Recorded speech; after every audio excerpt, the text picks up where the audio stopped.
Kenapa kadang-kadang punggung kita ini di sini tuh pundak kita rasanya kayak keras gitu kan ya? Kebanyakan pikiran. Pas kita dipijat, kenapa nih keras banget? Stres. Kenapa kok bisa stres? Dadanya sempit. Orang yang dadanya sempit, satu kesalahan orang aja udah bikin dia nyesek. Tapi kalau dadanya lapang, kesalahan-kesalahan orang itu gak bikin dia nyesek karena masih lapang. Kayak sebuah ruangan sempit, ditaruh satu barang udah sesek. Tapi kalau ruangannya luas, ditaruh banyak barang juga masih lapang, gor gitu. Naruh lemari beberapa masih lapang. Tapi kalau kamar mandi, taruh lemari satu udah gak bisa ngapa-ngapain kan ya. Jadilah syarhus sadar, berlapang dada dengan kesalahan orang lain kepada kita. Sehingga kita gak gampang nyesek, kita gak gampang stres, kita gak gampang nyimpen, gak gampang sakit punggung kita. Kayak gitu Allah bilang, alam nasyrah laka sadrak. Kalau udah lapang dada, wa wada'na anka wizrak, kami turunkan beban-beban kamu. Alladzi anqadha dhahrak, yang memberatkan punggungmu. Caranya gimana? Fa inna ma'al usri yusra, inna ma'al usri yusra, fa idza faraghta fansab wa ila rabbika farghab. Itu kan ajaran supaya syarhus sadar. Pasti ada kebaikan di sini, pasti ada kebaikan di sini. Minta aja sama Allah, minta tolong kepada Allah, maafkanlah dia, supaya kita enggak angqadallah, enggak memberatkan punggung, enggak jadi berat sendiri gitu. Jadi stres sendiri, jadi kayak terbeban sendiri. Ini kalau orang kepada kita, kayak misalnya cara lapang dada itu kayak husnuzon, salah satu yang paling penting. Oh, pasti bukan saya maksudnya. Kadang-kadang kan kita suka baper sendiri ya. Ada yang ngomong apa, chat di grup, kita ngerasa kayak di spam gitu. Wah, ini gua banget nih yang diomongin. Padahal enggak. Bukankah kita sering dengerin khutbah atau ceramah seseorang ustadz itu, kayak ustadz itu kenal kita banget? Kok ustadz itu jadi tahu masalah saya sih? Enggak, dia enggak tahu masalah kita. Allah yang menuntun lisannya karena pengen menasihati kita lewat dia. Tapi dia enggak tahu, jadi jangan kegeeran, jangan baper sendiri. Wah, ustaz ini pasti ngomongin saya nih. Enggak, ustaznya juga enggak tahu masalah kita. Karena ada beberapa kasus yang saya pernah kayak gitu, saya lagi ngomongin apa, terus tiba-tiba ada jemaah yang kayak tersinggung. Wah, ustaz ngomongin saya nih di depan umum. Siapa juga orang saya enggak kenal orangnya. Kenapa kok persis? Saya juga sering kayak gitu kan, udah 2 tahun ini kan saya enggak khutbah Jumat nih. Kenapa enggak khutbah Jumat? Salah satu alasannya saya pengen Jumat itu privasi waktu buat anak laki-laki saya. Karena dia sekarang udah 3 tahun, saya kasih jatah pokoknya Jumatan harus di Cihanjuang bareng Yahya. Karena saya pengen dampingin dia ke masjid hari Jumat. Alasan kedua, ada penyakit ustadz yang dulu pernah saya alamin. Apa penyakit ustadz? Keseringan ngomongin menasihati orang, jarang dinasihati. Nah, saya pengen Jumat itu waktu saya mendengar nasihat buat diri saya sendiri. Awal-awal itu benar kerasa. Pas pertama dengar khutbah orang, apaan sih ini kayak gini ngomongnya? Ada tuh ego-ego ustadz kayak gitu tuh muncul tuh. Itu kan yang lagi diobatin tuh. Wah enggak gini, saya tahu dalilnya lebih dari ini mulai. Muncul gitu-gitu tuh. Awal-awal kayak gitu, tapi astagfirullahaladzim, sombong banget sih gue. Udah. Terus kalau ada yang ngomongnya kadang-kadang kayak enggak mungkin belum terbiasa ngomong depan umum, agak-agak nervous mungkin atau agak-agak kaku gitu. Muncul rasa sombong, tapi lama-lama di recovery, diperbaiki apa? Kalau saya menghargai dia walaupun gak bagus, nanti orang akan menghargai saya ketika saya gak bagus performnya. Jadi pas saya duduk gitu, dia ngomongnya kayak ngebosenin banget, boring banget tuh ceramahnya, tapi saya tetap gitu. Padahal boring banget ceramahnya, tapi saya kayak menghargai. Apa yang saya maksud di situ? Saya pengen juga orang kayak gitu ke saya kalau saya ceramah. Mungkin teman-teman ada yang kayak gitu sekarang. Apaan sih Ustaz, tapi masih aja gini. Padahal boring banget ceramahnya. Kenapa? Mungkin karena saya juga menghargai ceramah orang yang mungkin belum terlalu terbiasa ceramah. Ini yang saya pelajari ketika nggak khutbah lagi. Ditambah lagi sering banget saya kayak ngerasa si khotib ini kayak ngerti banget apa yang saya sedang alamin. Kayak lagi baper sama teman, lagi baper sama istri, langsung ceramahnya tentang suami kepada istri. Loh, kok tahu banget sih masalah saya? Kan sering kayak gitu kan? Itu bukan karena dia tahu loh. Allah yang Maha tahu. Allah lagi menuntun kaki kita melangkah ke masjid yang khutbahnya tema itu. Dan Allah menuntun lisan ustadz untuk ceramah pas waktu kita datang tentang tema itu. Allah yang lagi nasihatin kita lewat lisan seorang ustadz. Jadi jangan baper. Gitu juga ke teman. Bukan dia tahu masalah kita, pengen nyindir kita, pengen nyepet kita. Enggak sama sekali. Jadi legowo. Syarhus sadar. Salah satu caranya husnuzon. Ini bukan yang cewek-cewek juga. Kalau lagi ngobrol sama teman-temannya, tiba-tiba ada yang kecelutukan ngomong apa, jangan langsung diem. Wah, ngomongin saya nih, pasti saya maksudnya. Belum tentu, husnuzon aja. Mungkin dia emang gak tahu masalah kita. Teman-teman yang lain tahu kecuali dia yang ngomong nih. Berarti jangan-jangan kita udah baper habis-habisan, udah habis air mata kita nangis sepanjang malam. Ternyata gak ada masalah. Kan konyol banget kan ya. Kita udah curhat kemana-mana, udah marah ke siapa-siapa, terus udah nangis sepanjang malam, udah bengkak matanya. Besok pas tabayun, maaf ya saya nggak tahu kalau ada masalah itu. Oh jadi kamu nggak tahu, rugi dong air mata saya udah 1 ember. Ini sering terjadi. Kenapa? Karena kita nggak syarhus sadar, nggak husnuzon dulu sama orang lain. Kalau misalnya menurut kita dia tahu banget masalah saya masih diomongin, oh mungkin dia silap, mungkin dia lupa, mungkin dia terlanjur ucap. Atau enggak dia pasti ngonsep tuh, soalnya captionnya tuh panjang banget, pasti dia nulis. Kalau gitu mudah-mudahan dia udah sadar sekarang. Belum sempat aja minta maaf ke kita, yang jelas dia udah sadar, udah minta ampun ke Allah. Husnuzon. Bukankah Allah mengatakan ijtanibu katsiran minaz-zon? Satu-satunya yang layak kita suuzonin itu cuma setan, bukan orang. Minimal kita bilang bukan dia gak maksud kayak gitu. Setan yang nuntun lisan dia. Setan yang bikin dia mengatakan itu. Dan dia udah sadar sekarang. Setan aja yang disalah-salahin, gak apa-apa. Apa salah saya kata setan? Ya emang salah. Apa salah saya? Ya kamu jadi setan gitu. Kan suuzon yang diperbolehkan buat setan doang kan. Kayak Nabi Yusha ketika lupa masalah ikan dengan Nabi Musa pas nyari Khidir. Apa kata Nabi Yusha? Wa ma ansanihu illa syaitanu an adzkurah. Maaf ya Nabi Musa, tidak ada yang buat saya lupa kecuali syaitan. Jadi yang dikambing hitamkan oleh Nabi Yusha adalah setan. Lagian kalau kita ada masalah, pasti kita ngomongnya apa? Auzubillahi minasyaitonirrajim. Setan bilang, enggak, saya enggak godain kamu aja sendiri kegeeran. Kan bisa aja gitu kan ya? Tapi tetap itu udah fitrah. Nah, dia setan. Tapi kalau jin enggak. Kita nggak boleh suuzon sama jin.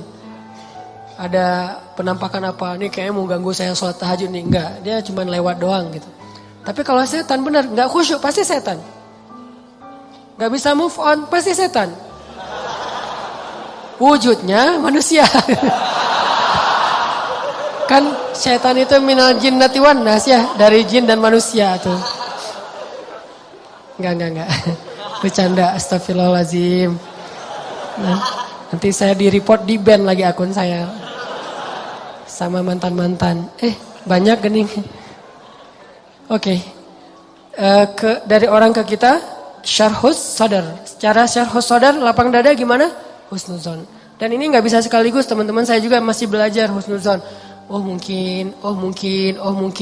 Iltamis li akhika alfa uzrin. Cari 1000 alasan buat saudara kamu. Kalau nggak bisa gitu minimal cuek. Arti cuek, gak usah dipikirin. Gak usah dibahas. Kadang-kadang ngebahas satu masalah sebetulnya cara lain buat setan untuk bikin kita gak pernah bisa selesai dengan masalah itu. Terus aja dibikin berlarut-larut. Kayak ada teman kita habis ada masalah sama temannya yang lain. Gak usah dibahas sama kita. Kemarin gimana masalahnya udah beres? Jangan ditanya, udah aja lupain. Begitu kita tanya dia akan bilang lagi. Ya tuh enggak apa kemarin dia masih ngomongin saya. Oh gitu. Terus kita pancing-pancing lagi tuh. Harapannya apa? Niat kita pengen empati. Padahal itu bukan empati itu. Pengennya kita berpihak sama dia. Itu enggak berpihak.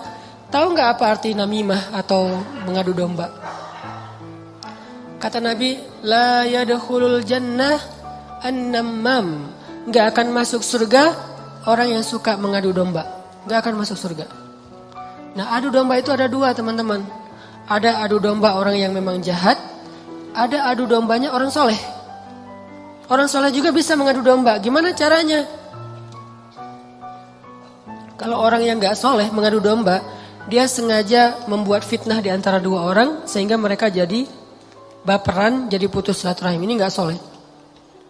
Insya Allah kita nggak akan kayak gitu. Saya yakin nggak ada niat kita ngadu domba orang. Tapi kita mungkin banget terjebak di adu domba yang kedua. Adu dombanya orang soleh nih. Gimana ngadu dombanya? Nih saya kasih contoh. Si A ngomongin si B di depan kita. Tapi nggak sampai kan ke si B. Kita yang dengar, si B nggak dengar. Misalnya kayak dia lagi ngejapri kita, yo dia gini. Kita kan yang tahu. Terus kita capture, kita forward ke si B. Ini aku bukan mau manas-manasin ya, tapi ini cara jawabnya gimana nih, dia ngomong kayak gini tentang kamu. Kita capture, sakit hatilah si B. Oh ternyata dia ngomongin saya di belakang. Itu perumpamaannya kata para ulama, si A manah si B, tapi gak kena, anak panahnya jatuh di lantai. Kita ambil, kita tusuk ke dadanya sambil kita katakan ini bukan dari saya, dari dia loh ya. Nih. Kayak gitu analoginya. Itu namimahnya orang soleh. Adu dombanya orang soleh. Jadi kita nggak niat memfitnah. Kita niat pengen menyampaikan kebenaran, kita lagi empati, pengen tabayun. Gak usah tabayun kepada korban, tabayunnya kepada pelaku. Apa bukti kamu ngomong kayak gitu? Gitu, nanya ke pelaku. Jangan, bener nggak yang dia omongin? Jangan, salah nih. Konsep tabayun itu bukan kepada korban yang dibicarain, kepada yang ngebicarain. Jadi kayak ada teman kita yang ngomong hal-hal yang gak benar, tanyanya balik ke dia. Apa bukti kamu ngomong kayak gitu? Kalau benar, gak usah disampaikan. Kita kebalik, dia ngomongin kamu kayak gini, benar gak? Nah, ini konsep tabayun yang akhirnya bukan tabayun jadinya, namimah. Udah jatuh tuh anak panah di lantai, kita ambil, kita tusuk. Ini bukan dari saya ya, dari dia. Dia terus ketusuk. Makasih ya kamu udah nyampain anak panah ini ke saya. Dia emang gak bener nih orangnya. Padahal yang nusuk bukan dia loh, orang ini nih. Kan kita kadang-kadang kayak jadi akrab gitu dengan orang yang sering ngebukain sebuah masalah ke kita kan. Walaupun bikin kita bete, kita anggap dia kayak setia banget, berpihak banget sama kita, empati banget. Enggak, ini salah. Enggak kayak gini caranya.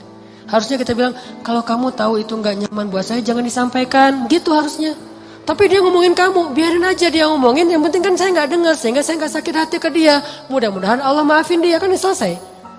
Justru gara-gara kamu sampaikan ke saya jadi sakit hati ke dia. Allah gak maafin dia, Allah gak maafin saya nih. Putus silaturahim kita berdua. Kamu nih pelakunya nih. Kok jadi saya sih? Ya kamu. Rame perang segitiga. Kan ini yang terjadi kan selama ini.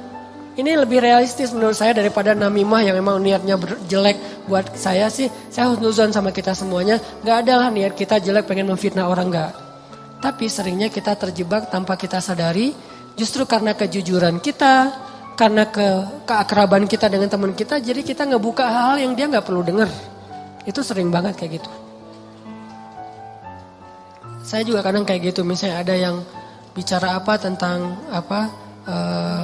istri saya nggak suka tuh. Dia bicarain istri saya gini misalnya depan temennya ngasih tahu ke saya. Terus saya kan jadi sakit hati sama orang itu ya. Saya juga ngasih tahu ke istri saya lebih sakit hati lagi sama dia. Ini salah, dia salah, saya salah. Harusnya saya diem aja. Papa udah tahu kan masalah ini, kenapa nggak ngasih tahu ke mama? Karena papa berharap mama nggak tahu. Tapi daripada mama tahu dari orang lain, ya berarti orang itu yang salah, bukan papa. Kenapa dia ngasih tahu ke mama? Kan gitu kan? Jangan sampai ya Pak, mama tahu dari orang lain. Jadi kalau ada yang kayak gini-gini harus papa yang ngomong ke mama. Enggak, itu salah konsepnya. Enggak boleh kita menyampaikan sebuah informasi walaupun benar, apalagi belum tentu benar. Walaupun benar kepada orang yang kalau dia dengar dia akan sakit hati atau sedih, enggak boleh. Diamin aja. Kalau ada hal yang enggak benar, kita yang mengklarifikasi. Enggak kayak gitu. Saya kenal dia gitu. Jangan biarkan dia tahu masalah ini. Kalau terlanjur tahu, berarti ada orang yang gak tahu konsep namimah level 2. Namimah level 1 emang gak ada niat baik. Namimah level 2 justru karena niat baik. Kan saya pernah bilang, ternyata banyak hadis palsu itu mulai munculnya lewat siapa? Viralnya itu gara-gara ulama-ulama yang soleh. Jadi banyak riwayat hadis palsu itu diantara para ulama yang soleh loh. Bukan sengaja pengen memalsukan hadis. Kenapa? Karena ulama soleh ini terlalu husnuzon. Misalnya nih, ada yang datang ngomong ke saya, Ustadz, saya pernah mendengar hadis gini. Saya sebagai Ustadz, oh gitu? Ya, saya nggak pernah curiga kalau dia itu nggak jujur. Atau kalau dia itu dengarnya nggak utuh. Sehingga saya meriwayatkan lagi. Orang dengarnya dari saya juga nggak curiga kalau saya akan main-main dengan hadis kan. Sehingga tersebarlah hadis palsu. Bukan karena ada orang yang jahat. Ada memang sebagian hadis palsu gara-gara penjual pedagang. Biasanya hadis palsu itu pedagang, penguasa, dan ulama. Ini 3 penyebab hadis palsu. Pedagang pengen ngelarisin barang dagangan. Siapa yang memakai jubah atau sorban 7 meter di hari Jumat, maka dia akan mendapatkan dijauhkan dari api neraka 7 kali langit dan bumi. Untuk jualan sorban 7 meter. Siapa yang makan buah ini maka dibebaskan dari sihir. Dia jualan buah itu. Ini bisa muncul hadis palsu dari penguasa. Siapa yang mengangkat seorang penguasa yang kayak gini maka Allah melaknat dia. Gara-gara apa? Saingan politik. Ulama menyebarkan hadis palsu, kenapa? Karena nggak pernah berpikir orang akan bermain-main dengan hadis Nabi, sehingga dia percaya aja kepada orang itu. Baru nanti di masa berikutnya, ulama ketika ngelihat banyak banget hadis palsu, mereka perbaiki. Ini riwayatnya dari siapa, ini dari siapa. Bisa jadi periwayat hadis palsu itu adalah orang soleh, ulama besar. Kenapa bisa ngeriwayatin? Husnuzon. Gak mungkinlah dia bohong atas nama Nabi. Langsung diriwayatkan balik kepada orang lain. Orang yang mendengar, gak mungkinlah ustadz bohong atas nama Nabi. Terus saja hadis palsunya nyebar. Itu teman-teman. Jadi namimah, mengadu domba juga bisa kayak gitu. Gara-gara kita terlalu akrab dengan teman kita. Kemarin ada yang ngomongin kayak gini, benar nggak? Siapa? Si Fulan. Tapi ini aku karena ke kamu dekat ya teman, jadi aku sampaikan nih. Terus yang teman yang dengarnya, makasih ya udah disampaikan. Kenapa makasih? Harusnya kita bilang, lain kali jangan disampaikan ya yang kayak gitu-gitu ke saya. Harusnya kayak gitu. Kenapa kita malah makasih? Makasih ya udah nyakitin hati saya kan gitu kan ya bahasa lainnya mah ya. Makasih ya udah bikin malam saya gak tenang. Makasih ya udah bikin saya bete. Buat apa? Jangan disampaikan. Makanya ketika Nabi mau ketemu seorang sahabat mencegat di tengah jalan. Ya Rasulullah, Rasul udah kenal dengan orang itu? Belum. Orang itu ya Rasul, stop kata Nabi. Kamu ingin menyebutkan aib-aib dia tentang saya? Ya Rasul, biar Rasulullah tahu siapa orangnya. Jangan, saya gak mau ketemu seseorang yang membuat saya bete duluan tentang dia. Biar saya ketemu dengan dia dan saya gak tahu apa-apa tentang dia. Jadi Nabi bisa nyaman. Ini cara Nabi menghargai orang lain. Jadi teman-teman, kalau kita ke orang jaga perasaannya, kalau orang ke kita berlapang dada. Husnuzon, maafin, lupain, gak usah dibahas, gak usah diperpanjang. Apalagi kita kayak ada kasus misalnya, ada 2 orang yang lagi punya masalah rumah tangga. Kita kayak sebagai temennya atau fansnya atau followersnya, kita kayak pengen nunjukin sikap membela gitu. Salah satunya kita bela, akhirnya kita bikin akun khusus untuk pembela si A. Yang B juga pembela si B. Akhirnya kita rame gitu. Sebetulnya kita lagi mengadu domba 2 orang suami istri ini loh. Harusnya kita kalau nggak bisa mendamaikan, diam. Biar mereka menyelesaikan masalah mereka atau selesai dengan sendirinya karena tidak ada yang respon. Makin direspon makin rame nih. Itu kan terjadi. Jangan-jangan nauzubillah nih teman-teman, ada peran kita di dalam perceraian 2 orang yang mungkin terjadi. Atau 3 orang atau 4 orang atau sekian banyak orang cerai gara-gara kita nih. Kenapa gara-gara saya Ustadz? Gara-gara kita ngebelain dia. Makin dia mantap untuk menceraikan pasangannya. Benar juga ya kata kamu, berarti saya harus menceraikan istri saya. Enggak, saya enggak nyuruh cerai ya, tapi dia emang kayak gitu orangnya. Dan ini sering kayak gitu. Ke teman kita juga kayak gitu, ke kantor, di kuliah, di persahabatan. Ini namimah teman-teman. La yadkhulul jannah an-namam. Enggak masuk surga orang yang menyebarkan permusuhan atau mengadu domba. Terakhir, mudah-mudahan kita benar-benar bisa menjalankan 2 konsep ini. Satu surat At-Taubah, Ra'fah. Satu lagi surat Al-Insyirah, Syarhus Sadar dalam bergaul kita. Sehingga insya Allah kita gak punya banyak masalah di antara teman-teman kita. Udahlah, jangan sampai kita larut terus membahas masalah pribadi. Ada banyak masalah umat yang harus kita bahas. Kalau kita benar-benar seorang muslim yang empati kepada umat, mending kita habisin energi kita buat ngomongin Dayakolot, ngomongin banjir di Bandung Selatan, ngomongin orang-orang yang pengangguran, ngomongin teman-teman kita yang kena narkoba. di luar negeri, ngomongin Rohingya, Suriah, Palestina, apa yang bisa kita bantu buat mereka? Mending energinya dipakai buat itu daripada habis terus energi untuk masalah kita pribadi. Kayaknya egois banget sih. Di sana banyak yang butuh pertolongan kita malah sibuk dengan urusan pribadi. Itu buat saya itu nggak keren. Kita terlalu egois membahas masalah pribadi. Boleh, tapi porsinya jangan kegedean. 30% aja, 70%-nya untuk umat. Saya juga punya masalah keluarga. Semua orang punya masalah keluarga. Tapi saya gak mau berlarut-larut. 30% aja. Sisanya kalau saya ketemu sama teman. Pasti yang dibahas masalah kemaslahatan umat. Mudah-mudahan ini bermanfaat. Mohon maaf kalau ada salah kata.